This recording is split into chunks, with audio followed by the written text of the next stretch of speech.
remember 2016 as being one of the happiest years of my life. I had just got my scientific baccalaureate, the French high school diploma with high honors. I had got my driving license, my tennis instructor certification. I was winning tournaments, I was gaining a lot of followers on Instagram, and was about to start a law degree. Everything was set for success. And yet I remember having that conversation with myself, sitting on a bench around where my dad lives, wondering what I really wanted to do with my life. Be successful according to societal standards of what success is, so have a good job, earn a good living, potentially build a family, and just continue to be a control freak for the rest of my life, or go the other way, try to do what I really wanted to do, make time for hobbies, explore the world, build connections with people. And that resulted in me quitting law after one semester to catch up with another degree that better aligned with my vision of the life I want to live. A life that isn't defined by money, but by experiences. I'm very much aware I sound exactly like the alternative self-help gurus I'm going to talk about today, but that's precisely the point of this video. I think they hold a lot of truth, but that it's still necessary to unpack that genre to better understand where those people come from and what they truly support. My story is maybe your story as well. I think we've all thought at some point in our lives about ways we could escape determinism, the 9-to-5 jobs, and by extension all the societal expectations that weighed on our shoulders, and I, as a woman, have a few. And that's precisely what alternative self-help capitalizes on. It's meant for people who aren't obsessed with hustle culture, with success, but on the other hand, who still believe in personal responsibility and in individual power over one's life or one's pursuit of happiness. Our influencers of today are Devote. With 3.15 million subscribers, he focuses a lot on routines, minimalism, mental clarity, and good habits, and is really funny. Second on our list, we have Lana, a former corporate worker who studied finance and business with more than 600,000 subscribers, who's known for her slow living, loneliness content, storytelling, and interesting set of thumbnails. Finally, Nathaniel with 1.36 million subscribers, who focuses on mental clarity, again, traveling, routines, and overthinking. Having watched their videos for a few years now, I can tell you that there are recurring patterns that one do not find in traditional self-help. First, clarity, minimalism. They all dress in a very simple way. Their home look very minimalistic. You won't find a fancy car or a dinosaur head in the background. So it means that all our attention is directed to them, to their message, the story they want to share. Each one of them is also known for his or her ability to live in the moment. Lana has made several vlogs that feel like you're out of time, meaning that you're not saturated with sound effects and crazy edits. It's peaceful and slow. And what I love about those vlogs is that she forces you to adopt that slow living, slow pace as you're watching her going through her day. And honestly, it's a real focusing exercise. On the other hand, Nathaniel is known for his cultural and travel experiences. He really makes an effort to immerse himself into a culture and forces us to look at things with new eyes, to contemplate, reflect, and connect. Finally, Devote is the coffee man. He knows the art of making coffee, dedicates time to it. He's involved in the process from start to finish. In that sense, their approach of life is very much in opposition with traditional hustle culture. First, because they decide to allocate a certain amount of time to relaxation activities. And second is because they have redefined what success is. Oh, really? The first nuance I would like to bring to our discussion is the fact that those people have reached a certain point in their career where they don't need to go for that very clickbait type of content, so hustle culture content, toxic productivity. Actually, when you look to their first videos, you might find a bit more personal responsibility content, self-discipline, making money online. On the contrary, the success allowed them to operate a major shift in terms of lifestyle, from long hours to fewer hours and more free time. They recognize that that toxic productivity lifestyle leads to anxiety, to depression, to burnout. On the other hand, they better embrace vulnerability, they develop compassion towards themselves, but also towards others, and they learn to build networks that aren't only professional networks, but also community networks. And I find it very cool. These people are both the products and the detractors of self-help. If you go to any large bookshop and you look at the self-help section, it seems that there are almost two kinds of books on offer. The first kind are the sort of Anthony Robbins kind, how to become a billionaire by Friday and all that. And then the other kind are books telling you how to cope with low self-esteem. And I think the two genres are actually intimately related. It's by the time it's Saturday and you haven't become a billionaire that you'll be reaching out for something helping you to feel better about yourself. So what I find interesting here is the recognition that our economic system pushes us to believe that our worth is determined by our ability to work, to produce, to be efficient and quick. Okay, so you agree with me that that's not a controversial stance anymore.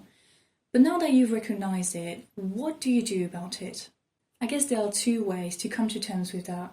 First, you decide to direct your energy outwards, meaning that you learn more about our economic system, you engage politically, you build communities, you forge a political consciousness. In the case of our YouTubers, for example, it could be that they recognize that what they do now, that they have reached a certain level of financial stability, so working shorter hours, having a lot of hobbies, being able to talk about mental health more openly, should actually be the norm. That being poor shouldn't equal to your life is going to be synonymous with survival. So that's one way to see it. Another way to come to terms with that reality, aka our economic system is self-destructive, is to direct your energy inwards, to yourself, your own improvement and ability to cope with that system. But if you want to do so, then you have to develop a certain set of skills. Emotional education. We're very used to the idea that we need to get educated in certain sorts of skills. But the notion that we need to be educated in our emotional functioning is very peculiar. The core feature of alternative self-help is emotional intelligence. And the pioneer of emotional intelligence on YouTube is the School of Life.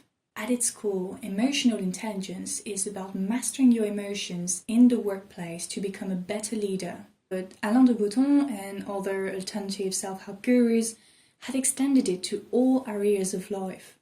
They argue that emotional intelligence leads to kindness, empathy, an absence of judgment and general compassion, and you can find that type of content on our YouTubers' channels.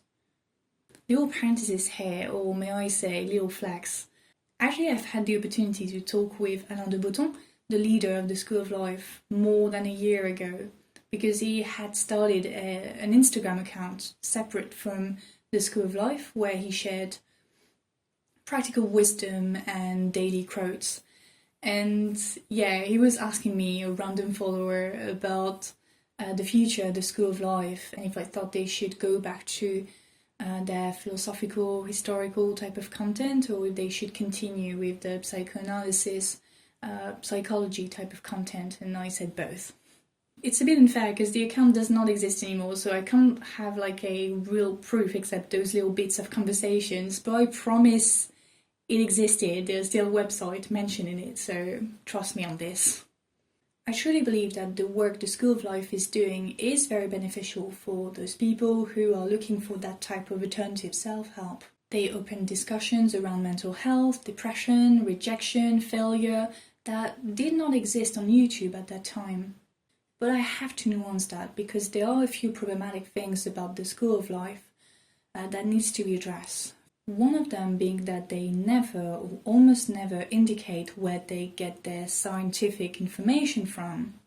Some of their videos are a bit weird or far-fetched, and there's a mega emphasis on childhood traumas as being the cause of every single aspect of our unhappiness. And this is solely based on assumptions that sound true, but aren't scientifically proven.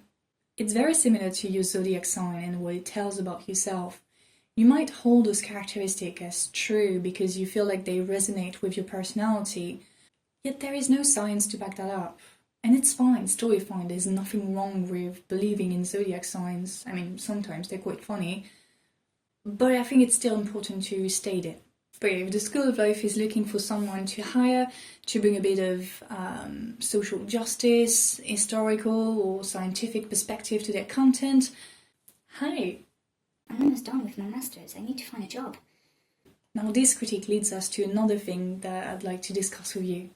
The purpose of self-help, and by extension alternative self-help, is to make things convenient, from the content production to the content itself.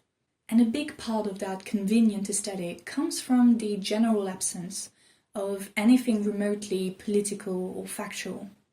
The concerns are about the self and its ability to filter negative stimulation coming from the outside world so that you feel more at peace with yourself. But the thing is that we don't all face the same negative stimulations on a daily basis. For me, it could be that I failed an essay, that I lost a game at tennis, or that I got a few men's rights activist comments. But for others, it's way more complicated than that. I'm talking about daily social injustices that one cannot welcome with a smile and compassion. You know, some things cannot be processed in silence. Yet what bothers me is that it implies that people who display negative emotions are emotionally unintelligent or unintelligent altogether. I got this comment a few weeks ago and it made me reflect a bit. One thing I thought about was, what would the world look like if everybody adopted a positivity mindset, or as I prefer to call it, a coping mindset? Some people would argue that it would make the world a better place, filled with kindness and compassion. That's pretty much what alternative self-help and the School of Life stand for. If only people knew how to peacefully communicate with one another, if only they had done the internal work, developed those emotional skills and mental clarity, we could finally move forward.